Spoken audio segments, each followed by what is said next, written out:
Siendo Honestos llega a ustedes gracias a Clínica Abreu, Banreservas, Senasa, Seguros Reservas.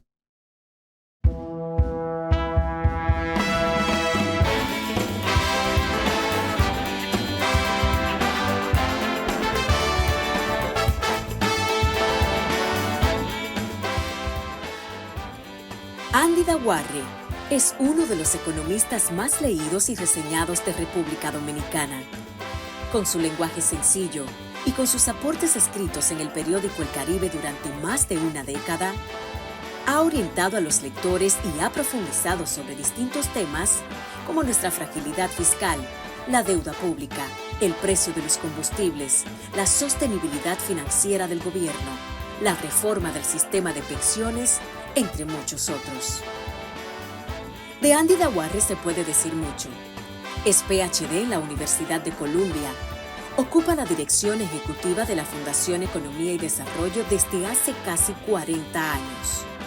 Ha contribuido con una serie de políticas de estabilización y reformas estructurales desde 1980. Hoy nos dirá si en sus más de 4 décadas de ejercicio ha cambiado de opinión en alguno de sus enfoques. También nos habla de lecciones de humildad que le ha dado la vida y nos relata uno de los capítulos más polémicos de su ejercicio en tiempos recientes. Amigos de Siendo Honestos, vieron ustedes en la presentación especial el invitado que tenemos esta noche. Con él podemos hablar, yo creo que más de un programa, y él ha tenido la cortesía de acompañarnos. Voy a empezar por preguntarle si le gusta que lo llamen Andrés Dawarre, hijo. ¿Cómo estás, Andy? Andy, ¿cómo estás? Bienvenido. Placer, Siento que estamos como muy lejos. Déjame yo, chato, me va a decir mi querido Eric, Catherine, ya tú me vas a mover el set. Yo en el próximo bloque muevo la silla para estar más cerca de Andy Dawarre. ¿Cómo estás tú? Muy bien, gracias a Dios. ¿Cómo está la familia? Bien, bien, tranquilo, trabajando, echando para adelante, como dicen. Y además ahora estás contento porque tienes una hija que se acaba de casar, esta familia está creciendo. Sí, se fue a Londres, eso es lo que no me gusta mucho, pero bueno, le tocó trabajar allá, ¿qué vamos a hacer después? ¿Pero la idea es volver? Yo creo que sí, que eventualmente ellos volverán, o sea, les gusta mucho República Dominicana y creo que mentalmente yo le gustaría criar los hijos aquí. ¿Sabes que a las personas que normalmente hicieron como... Te puedo tutear, ¿verdad? Sí, claro. En este programa yo tuteo a todo el mundo. Claro. Hay gente que me dice, esa muchacha sí es irrespetuosa, pero la verdad No, es que esto no. es domingo a las 10 de la noche, no tanta formalidad. Y la verdad es que, digo, si te puedo tutear, porque no lo digo yo, lo dice José Báez Guerrero, dijo que Andy Dawarre era el mejor economista por mucho de República Dominicana. Jaime Aristi Escuder, que es mi gran amigo, también lo dice. Entonces, bueno, con esas credenciales uno dice si te puedo tutear. Pero claro. Te pregunto sobre esta lógica, ¿no?, de personas que se formaron académicamente fuera de la República Dominicana durante muchos años, y ahora el caso también de tus hijos que lo han hecho, pero que terminan volviendo a casa. ¿Qué obligó o qué motivó a Andy Dawarre a regresar a su país después de tener una carrera interesante en MIT, en Columbia, en todas estas universidades en donde estuviste preparándote? Yo hice mis estudios graduados en Columbia, en New York.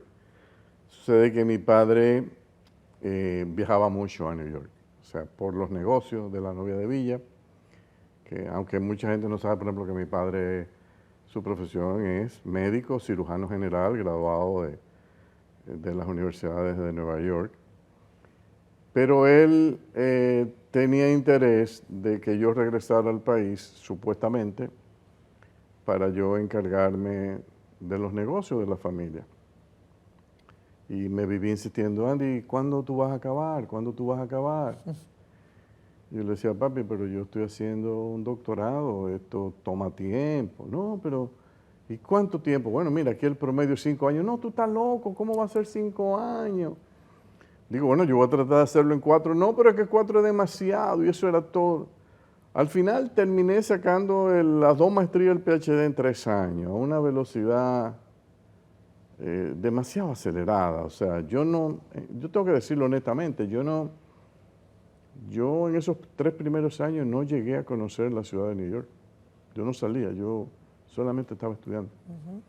Bueno, entonces regresé al país. Yo tenía una oferta para enseñar en la Universidad de Carnegie Mellon en el Departamento de Economía con Bennett McCallum, en el área de teoría de política monetaria, y tenía también una oferta del Fondo Monetario Internacional.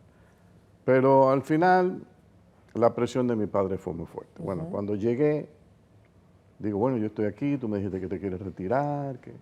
Me dijo, mira, yo me voy a retirar a los 98 años.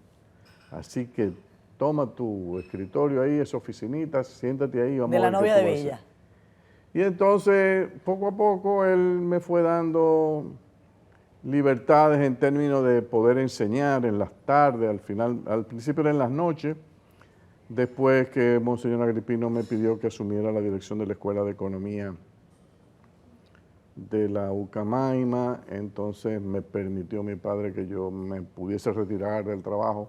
Yo trabajaba de 8 a 2 de la tarde. O sea, Agripino te sacó del trabajo con tu papá. Sí, sí, y papi fue flexible ahí, él entendió que estaba bien, él quería mucho a Monseñor Agripino. Monseñor usó sus dotes de negociador. Claro, era un hombre fuerte, y cuando él se trazaba un objetivo, lo lograba.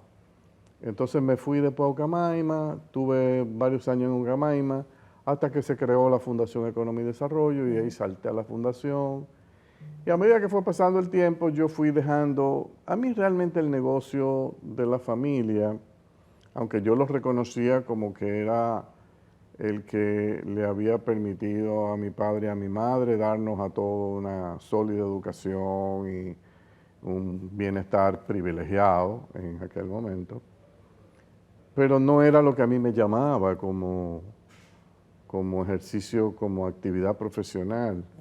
Creo que mis hermanos tenían más vocación que yo, y en la medida en que yo me fui retirando poco a poco, otros hermanos fueron llegando, se fueron integrando, entonces yo me sentí más cómodo de abandonarlo, el negocio, y aunque yo me bebía mi café con mi padre continuamente, ya sea en la fundación, o él me decía, pasa por la tienda, ven a ver tu café, vamos a conversar.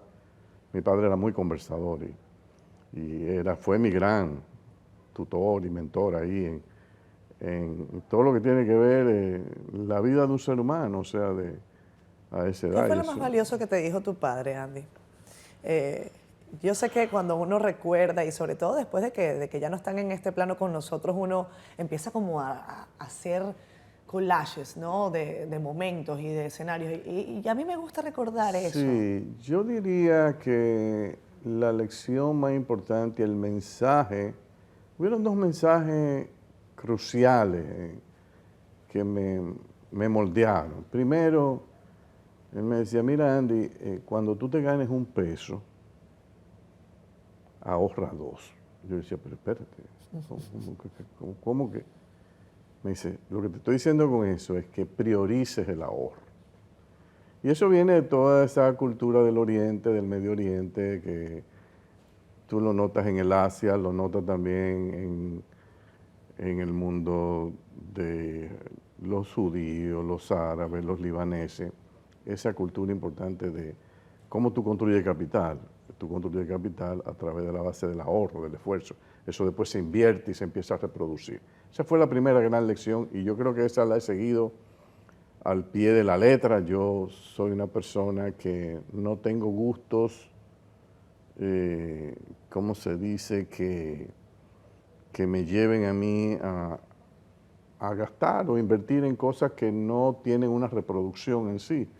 El único gusto que yo diría que tengo y que lo he venido desarrollando en los últimos 5 o 6 años, que requiere que yo parte de mi ahorro lo dedique a eso, es la construcción de una biblioteca de primeras ediciones de libros de economía, de política, de filosofía, que me tiene prácticamente adicto. O sea, ese es el lujo que tú te das. Ese es el lujo que yo me doy y siento que tengo una adicción y a veces incluso me siento a conversar con mis suplidores, los anticuarios, cuando voy a la feria y le pregunto si ellos han detectado que hay alguna cura para esta enfermedad, porque es que tú no dejas de pensar.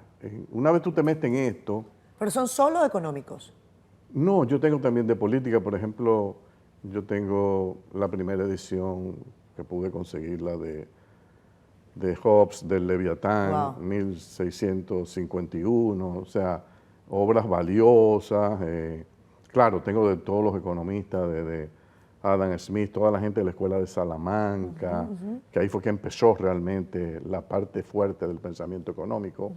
Y eso tú no te imaginas la felicidad que a mí eso me reporta, pero a veces me asusto porque digo, pero esto yo tengo que parar en un momento. Claro. Y entonces cuando ya yo creo que ya terminé, entonces me entero que apareció en Dinamarca un libro que Y va yo y no... lo empieza a buscar. Digo, déjame, y entonces el proceso de negociación, porque ahí me sale el árabe y el libanés. Claro. Y esos tipos no están acostumbrados a que alguien le esté pidiendo descuento. Entonces dice, pero ¿y qué es esto? Digo, no, es que yo sin descuento, yo no compro. Es por principio. Yo, Y yo entonces- conozco un par de amantes del arte Sí. que le encuentran más sazón a A la la negociación, negociación que que lo a la que- misma obra. Sí. El que me está viendo ahora sabe de lo que yo Sí. estoy hablando, lo sabe. Sí, la otra gran lección, quizá más importante que la primera, Sí. mi padre, a pesar de su posición económica sólida y mi madre, siempre nos transmitieron el valor de la humildad. Mi padre decía, mira, este es un país donde la mayoría de las familias no tienen cómo valerse por sus propios medios. Tú tienes, gracias a Dios, la dicha de haber nacido en un hogar pudiente. Pero harías muy mal si tú enrostras ese bienestar que tú tienes de manera abierta y no le das valor a la necesidad de, en una sociedad como la nuestra, de ser humilde. Ese mensaje me caló, pero fue reforzado, lo tengo que reconocer aquí hoy, por dos personas con las cuales me relacioné cuando regresé de Colombia. Mi primera consultoría cuando yo llegué al país fue con don Gianni Vicini. Yo no conocía a don Gianni Vicini, de repente un día él me llama, hola Andy, te habla Gianni, yo quisiera conocerte, tengo un tema que me preocupa y quizás tú me puedas ayudar. Bueno, y yo recibo a don Gianni, se apareció en mi apartamento, llegó con... ¿Cuántos años tenías? Yo tenía como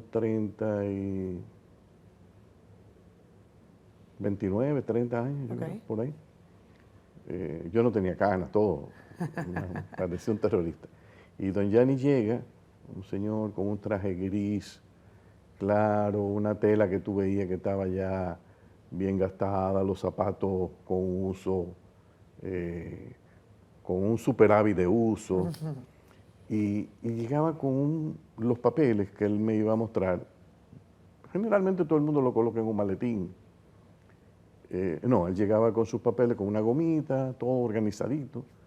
Y ahí nos sentamos. Y ahí yo descubrí, digo, pero mira este hombre, el jefe posiblemente del grupo económico más importante, más poderoso de la República Dominicana, acaba de llegar en un carrito, un Datsun Bluebird, creo que tenía don Gianni. Y entra a mi casa, se sienta conmigo. Digo, esto es increíble. O sea, y empecé a averiguar. Me dijo, no, es que es un fenómeno. Don Gianni es un hombre en eso que no le gusta enrostrar la riqueza.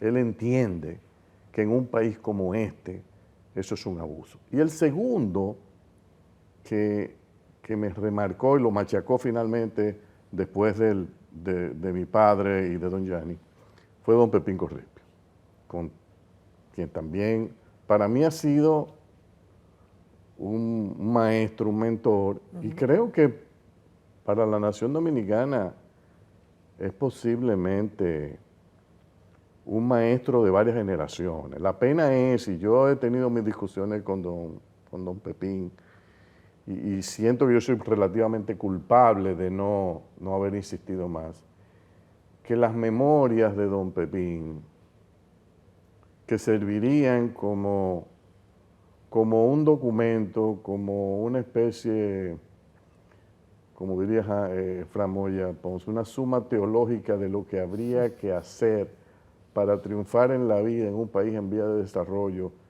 sirviendo a los demás, o sea, sin ofender a los demás. es una pena que eso no se esté redactando. Entonces, esa vivencia del valor de la humildad es algo que yo, a medida que he ido entrando en años, cada día valoro más. Y lo valoro no solo en el sector empresarial. Yo pienso que en nuestros líderes políticos es posiblemente el arma más poderosa que puede tener un político en un país pobre como el nuestro.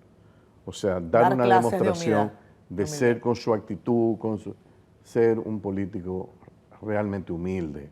O sea, que le duela los problemas de la gente y que al mismo tiempo reconozca sus debilidades, porque yo creo que no es posible que uno lo domine todo. Yo creo que aquí hay que ser abierto, escuchar las posiciones de todo el mundo y cuando uno tiene que ceder, tiene que ceder.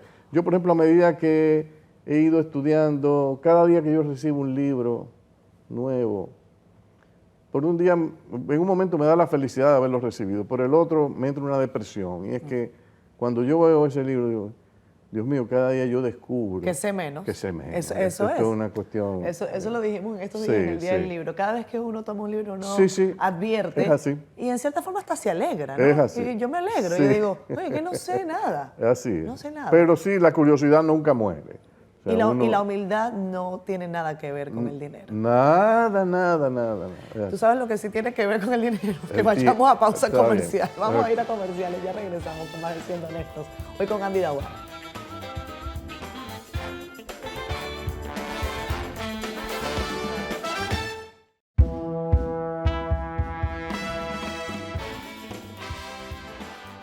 Esta entrevista con Andy Daguarre ocurre cuando en República Dominicana estamos a 2 semanas de elegir a un nuevo presidente o mantener al actual presidente que tenemos en República Dominicana y que ha decidido candidatearse a la repostulación.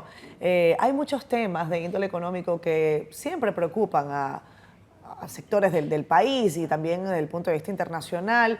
Andy Daguarre tiene además una columna semanal en el periódico El Caribe que leemos con rigurosidad y que además ha sido compelida, la palabra es realmente reunida, toda esa columna desde el año 2009 hasta el 2022, en 3 libros que traen unos 600 artículos y que yo he tenido la oportunidad además de ser maestra de ceremonia de ese evento, cosa que quería agradecerte públicamente a ti, a todo tu equipo.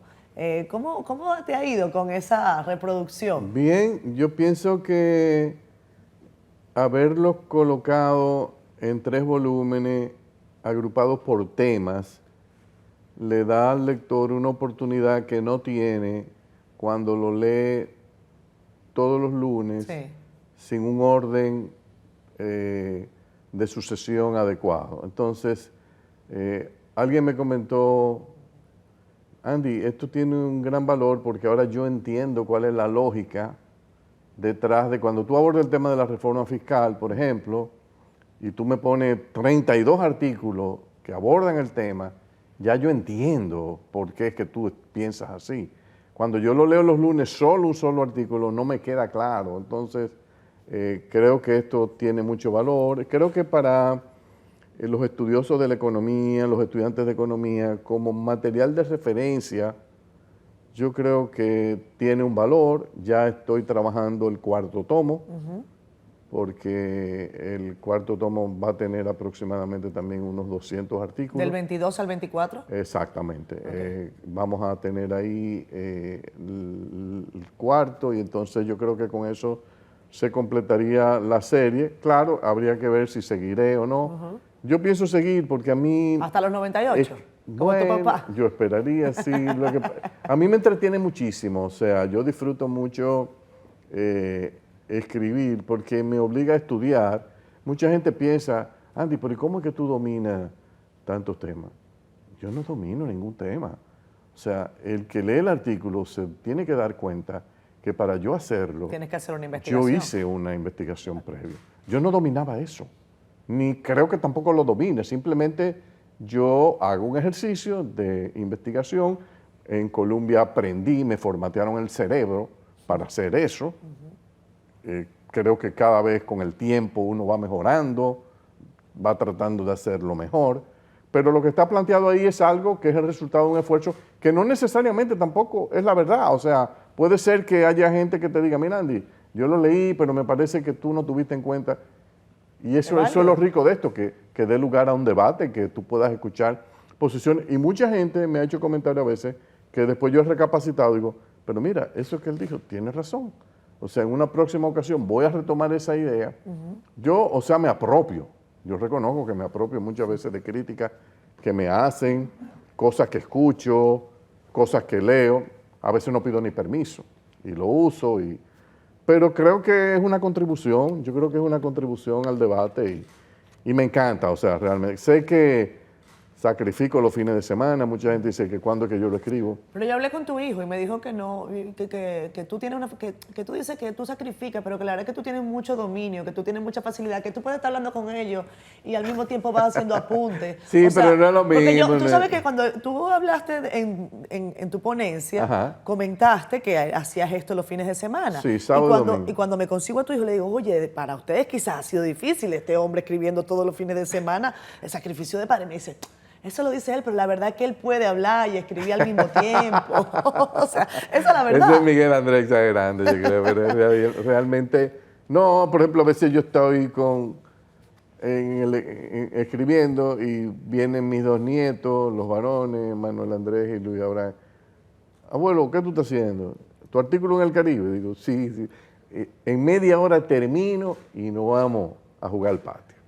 Y entonces nada, ellos están mentalmente preparados para reconocer que me tienen que dejar un pequeño espacio de tiempo para yo terminar. ¿Es verdad que se quiere más a los nietos que a los hijos? Claro que sí, pero by far. O sea, no, es que los nietos es una cosa. Yo tengo 4 nietos y estoy loco. O sea, realmente eso es una cosa. Uno como que pierde la conciencia, y como que la palabra frontera y límite, tú la borras de tu diccionario que tú necesitas para lidiar con tus nietos. Eso no existe ahí. Cuando ellos piden, ahí está tú. Todo lo que quieren. No hay restricción ni presupuestaria.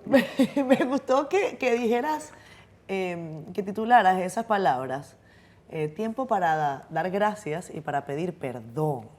Porque entre tanto pensar, escribir y entre sucesos que van, vienen en esta dinámica mundial que a veces, bueno, varía y nacional, en algún momento habrás metido la pata. Claro, sí. Y se me fue la mano. Mira, yo estuve en el PRD del 2004 al 2012, de junio a junio, 8 años.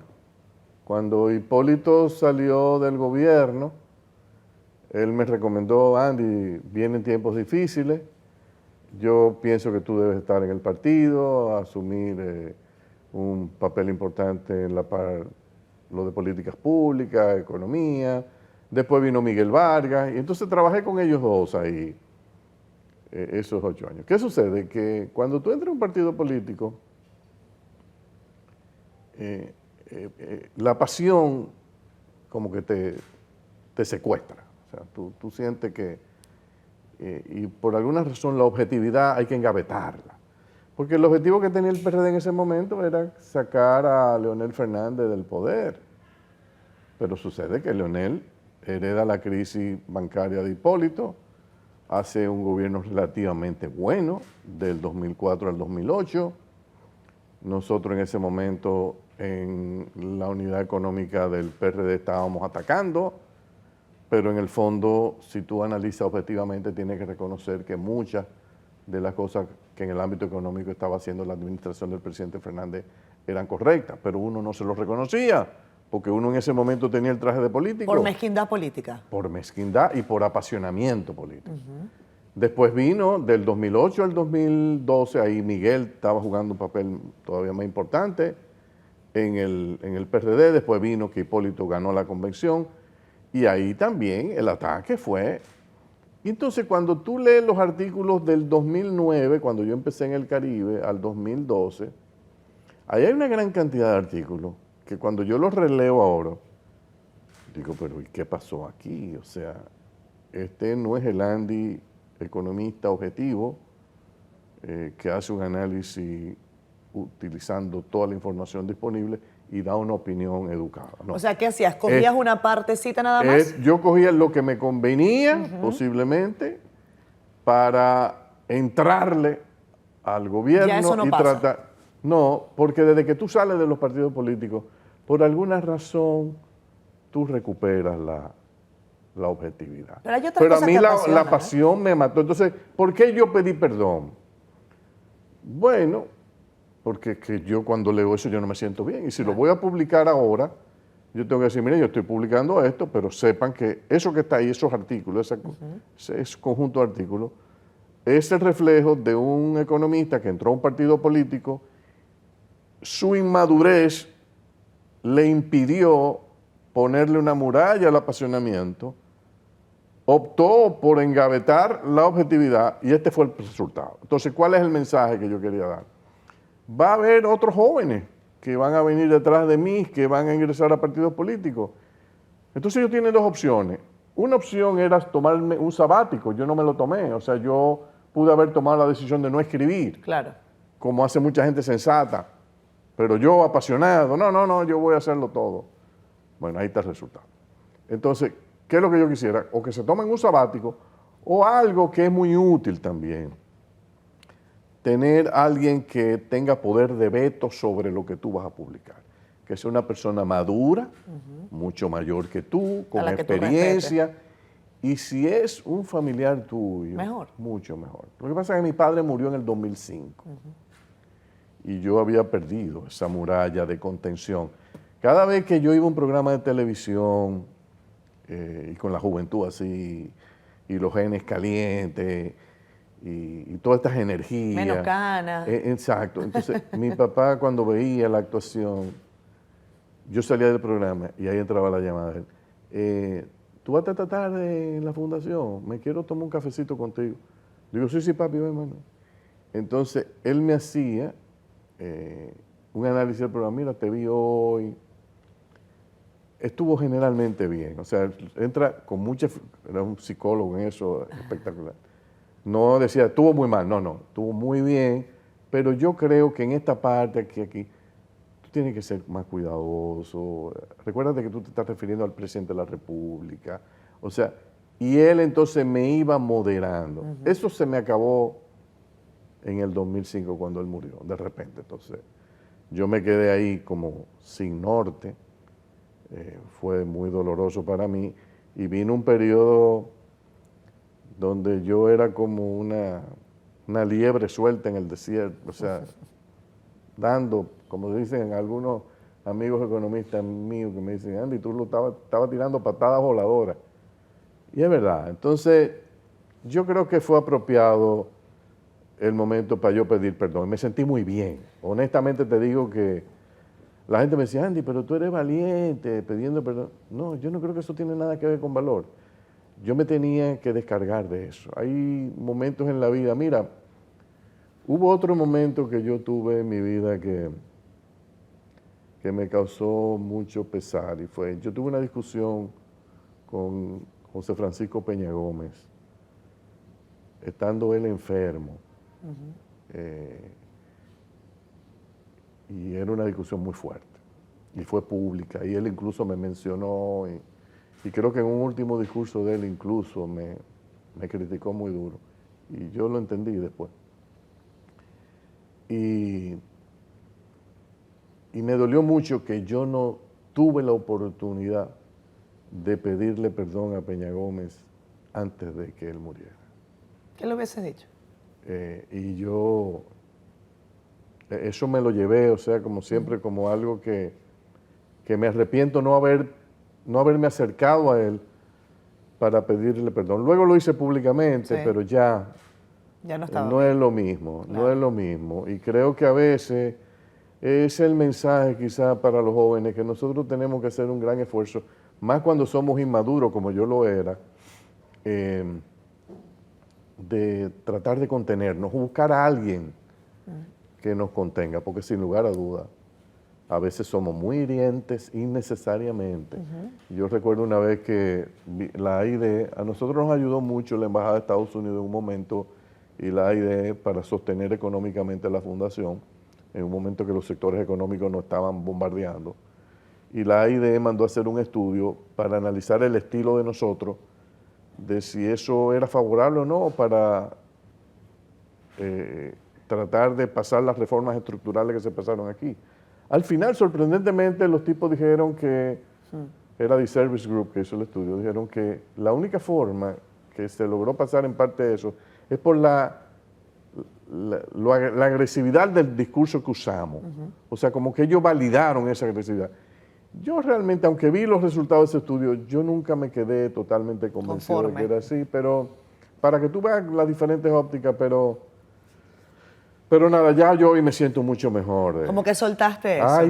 Ay sí, y ojalá que los que estén en partidos políticos, yo admiro, por ejemplo, a jóvenes economistas que están hoy en partidos políticos, que siguen escribiendo en la prensa, pero lo están haciendo con un nivel de madurez que yo, por ejemplo, no tenía, con una objetividad, sin apasionarse, respetando al contrario, y yo eso lo aplaudo, porque eso no es fácil, pero eso yo lo aplaudo. Vamos a irnos a una pausa, Andy. Cuando regresemos hablemos un poco también del perdón y de otras cosas que creo que vale la pena mencionar cuando estamos, repito, a 15 días para las elecciones, en el momento que estamos grabando este programa. Hay algunas nubes que están allí, podrían ser demasiado grises para que ocasionen un chaparrón, o podría ser una lluvia, una llovizna, que es algo pues bastante natural y parte de lo que tenemos que estar viviendo. Ya venimos con más de este programa.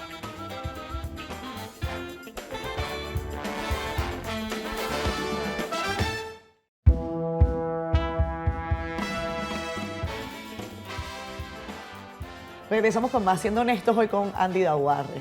Ha sido además asesor en materia financiera y económica de múltiples firmas internacionales, de múltiples organizaciones internacionales, Banco Mundial, Fondo Monetario Internacional, ahí yo lo tengo anotado, PNUD, muchísimas. Y te voy a mencionar esta última porque esa tiene una connotación especial no solamente para la República Dominicana, sino para el resto de América Latina y el mundo, y también para Odebrecht. Y yo quiero, Andy, que tú me cuentes esa experiencia.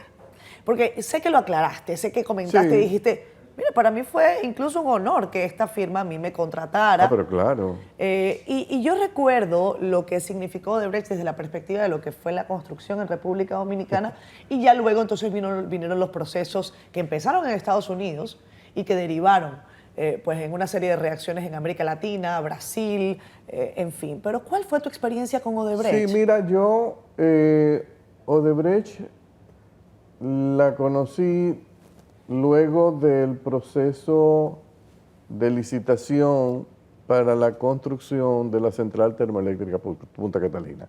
La CDE contrató 3 firmas locales, dos locales y una internacional, para evaluar la fortaleza económica de la propuesta de los competidores que iban a ir.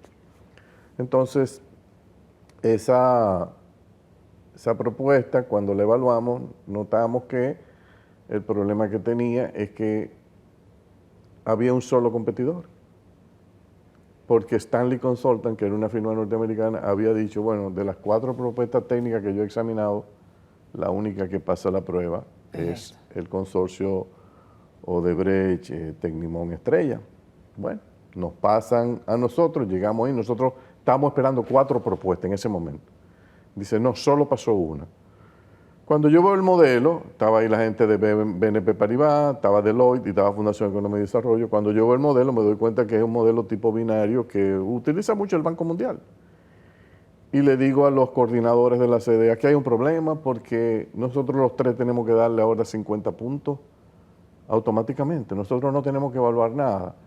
Porque el modelo de evaluación económica, ¿qué es lo que me decía? Tú tienes que comparar cuál es el costo que está ofertando esta empresa comparado con el costo o sea, cuál es el costo de esta empresa comparado con el costo mínimo de todas las empresas que hayan presentado y que estén en esta etapa.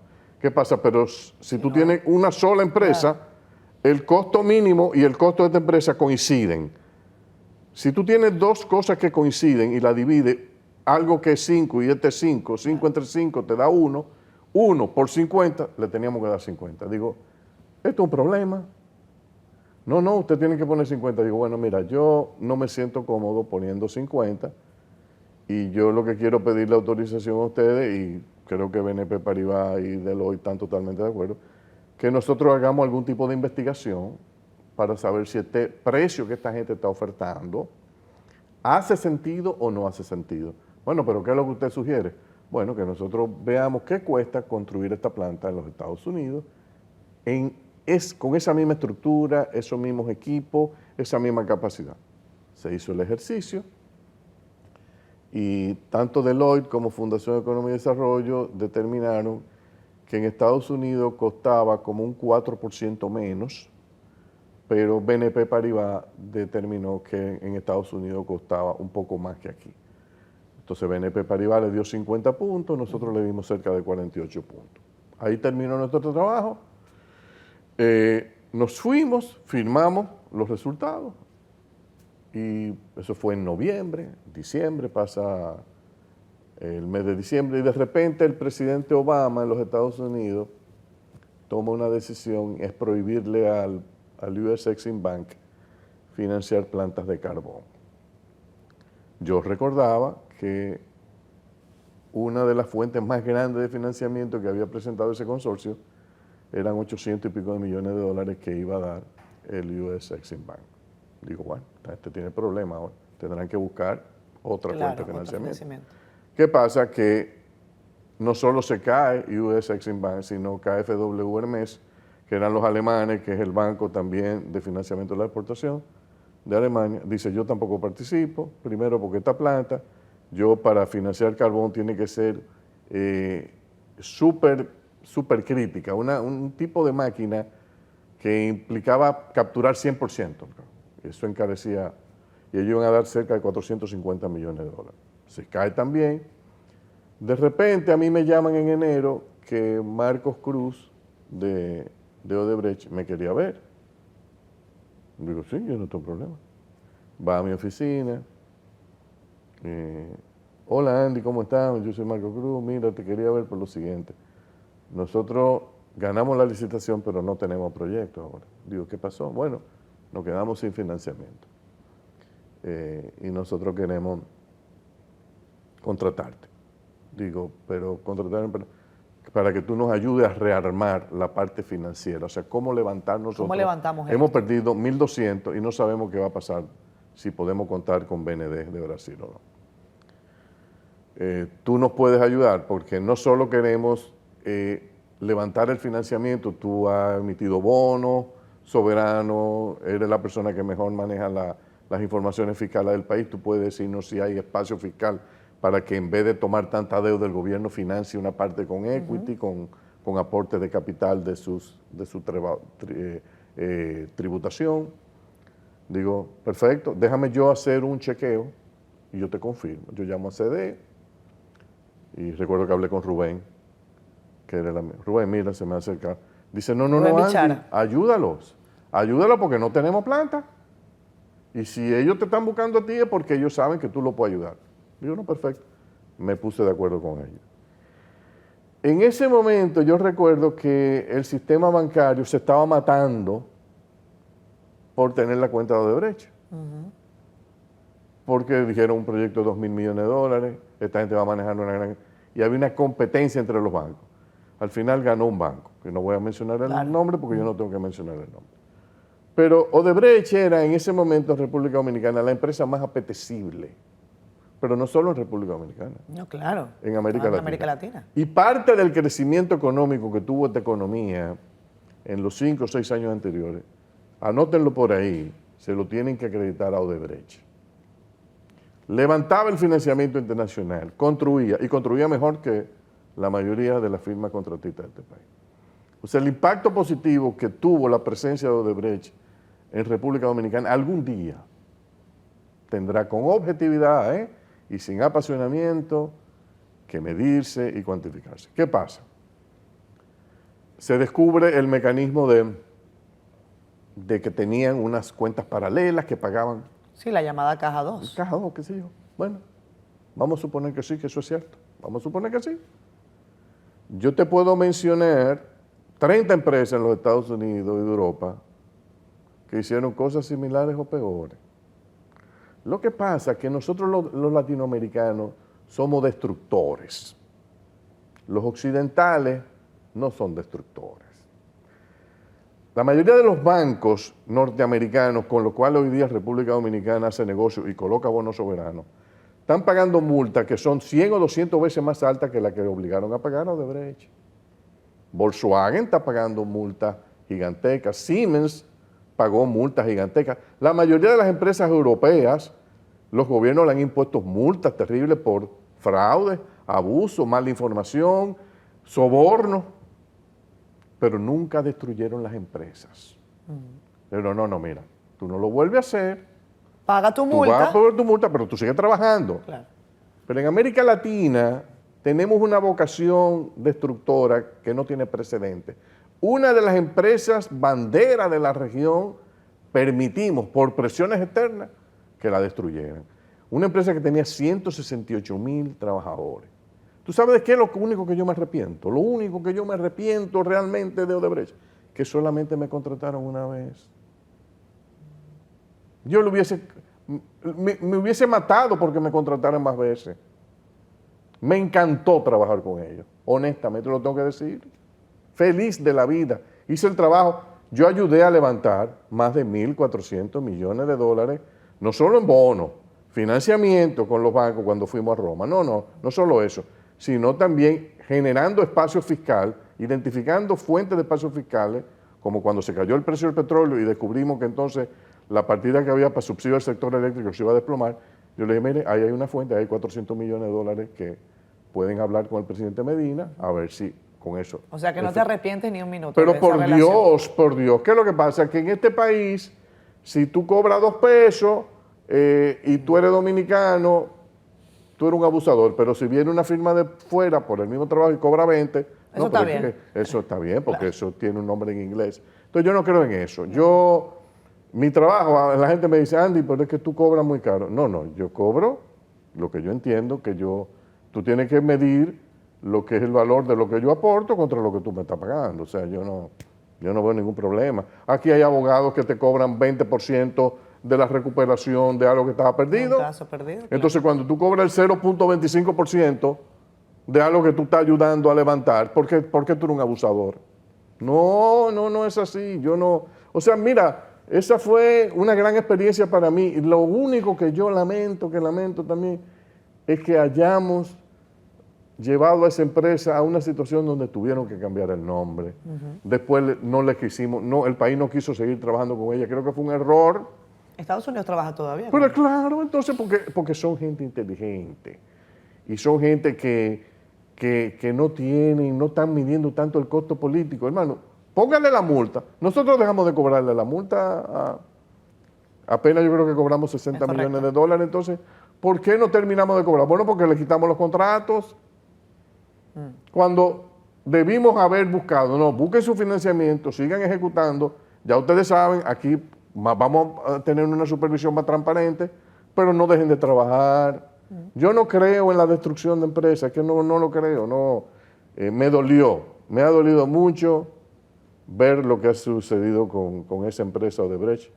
Yo pienso que es una empresa que el día que se pase balance, yo recuerdo cuando yo iba a la oficina de ellos a hacer las presentaciones, yo me quedaba maravillado viendo las imágenes de las fotografías de todos los proyectos que esa empresa estaba o había construido en la América Latina. Aquello era realmente impresionante. Entonces, tú decir que eso lo está haciendo una empresa de la América Latina, oye, te tiene que llenar de orgullo. Y es que yo te voy a decir una cosa, la gente no sabe lo que son las universidades de Sao Paulo y Brasilia, o sea, en materia de ingeniería civil. O sea, son sólidas universidades y nosotros todo eso lo pisoteamos. A mí, honestamente, ese es uno de los episodios que algún día, Galeano, por ejemplo, cuando dice las venas abiertas de América Latina, bueno, yo quisiera que este caso me lo presente, porque ahí destruimos un valor, una riqueza que tenía la región, y la destruimos porque no supimos nosotros detener presiones de fuera que quizá veían a Odebrecht como un competidor muy fuerte. Porque, ¿qué es lo que hacía Odebrecht? ¿Qué es lo que le dicen? Que ganaba las licitaciones siempre. ¿Pero por qué ganaba? Porque iba con un precio. Cuando yo me reía cuando decía, oh, pero ustedes aprobaron un precio que está sobrevaluado, digo, la verdad que ustedes son ignorantes. Ustedes ni han leído cuál es el modelo que ellos estaban utilizando. El modelo es que ellos iban a las competencias, las licitaciones, con el precio más bajo posible. Y además lo financiaban ellos mismos. Entonces, te tiraban ese precio, te ganaban la licitación y después entonces, como decía The Economist, no se había secado la firma del contrato cuando ya ellos empezaban a determinar qué tipo de adenda iban a hacer en el futuro. ¿Pero por qué iban a hacer la adenda? Porque habían puesto un precio muy bajo y no querían perder dinero. Al final, con Punta Catalina, Odebrecht perdió un 6% de lo que costó el proyecto. Entonces, todo este bloque fue para ese tema, creo que lo ameritaba. En la parte final del programa les vamos a dar a ustedes las expectativas económicas del país. Se los he prometido desde el principio. Expectativas económicas del país de cara al proceso electoral. Pero este capítulo de programa creo que valía la pena. Ya regresamos.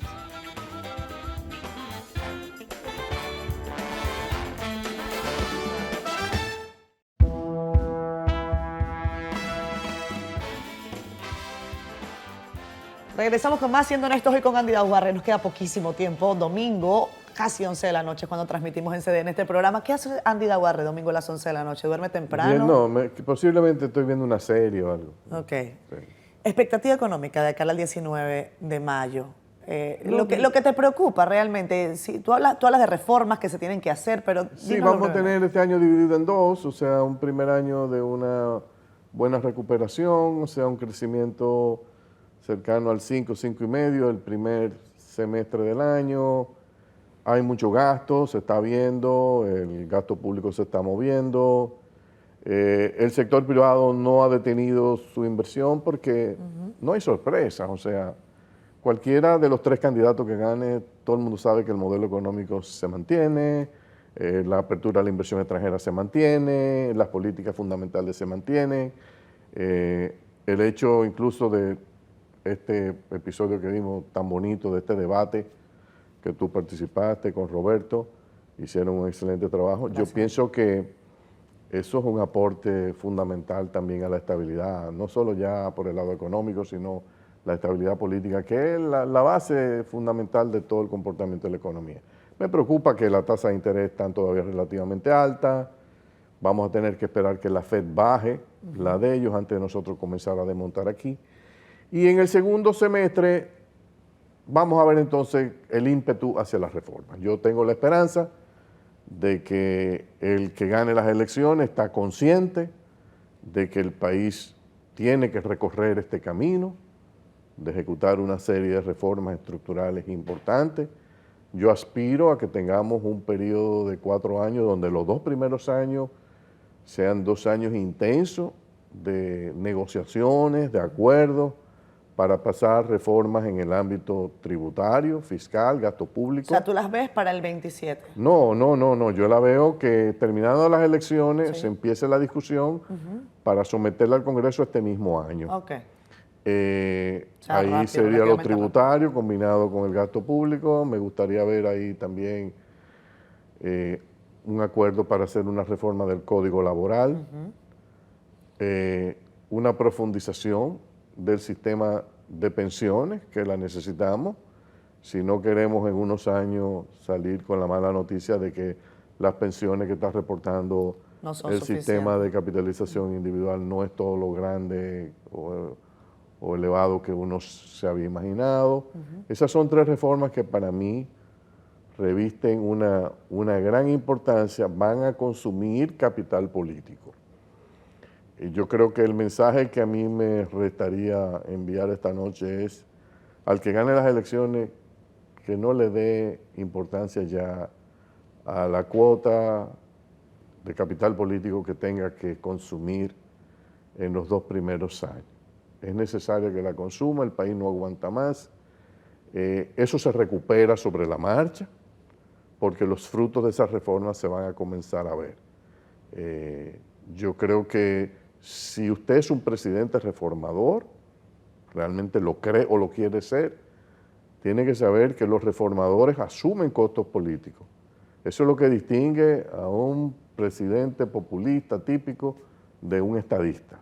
El estadista está mirando más a lo que va a ser el bienestar de las futuras generaciones. Y yo creo que si queremos dejarle un mejor país a las futuras generaciones, hay que comerse ese capital político ahora, hay que gastar ese capital político ahora, sin tener miedo, sin tener miedo. Yo recuerdo que el presidente Abinader dio un discurso muy a principio de su administración en las escalinatas del Palacio, que creo que decía: yo quiero ser un presidente reformador. Sí, lo dijo. Bueno, si el país le da una segunda oportunidad ahora, él tendrá una oportunidad de oro para demostrar si realmente lo quiere ser o no lo quiere ser. Mi deseo es que él lo sea y que sepa que con eso va a dejar su nombre ya marcado en la historia junto con el de Balaguer, que quizás ha sido el reformador más importante que nosotros hemos tenido,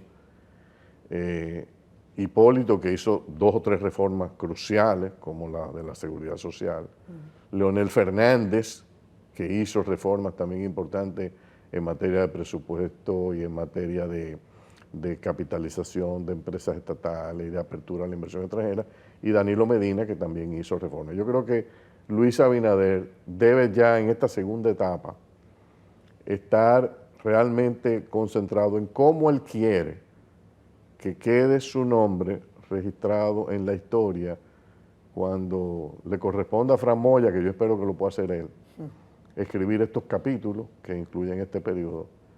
Si él quiere pasar como un presidente que simplemente se limitó a administrar una crisis, o un presidente que fue más allá y se atrevió a hacer lo que había que hacer para que este país durante los próximos 30 años pueda seguir creciendo de manera sostenible, pero también con mayor equidad y justicia distributiva. Ese es mi deseo.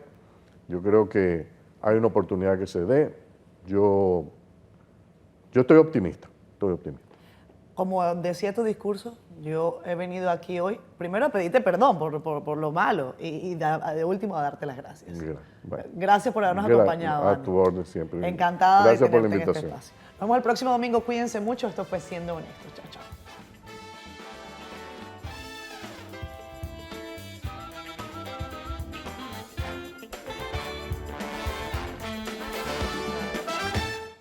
Siendo Honestos llegó a ustedes gracias a Clínica Abreu, Banreservas, Senasa, Seguros Reservas,